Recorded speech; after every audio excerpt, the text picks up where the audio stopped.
काहे इतना चिंता करत है? अरे दान कइला से केहू भिखारी ना होला बाबा के दरबार में।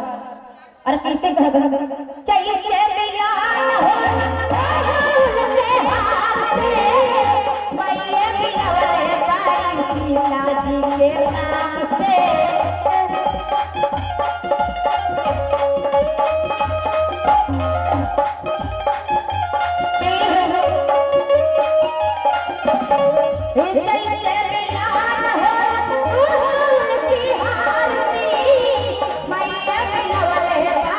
सीता जी के राम से मैया मिलवले पाई सीता जी के राम से परपारी कहल जाई।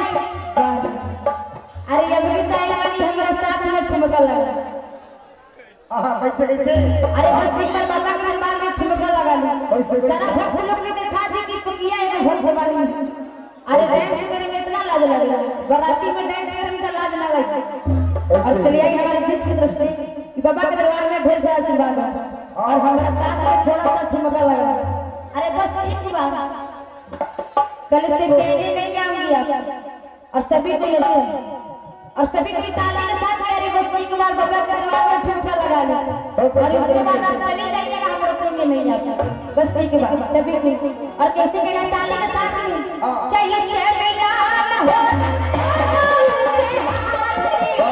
मैया मिलवले पाई सीता जी के राम से।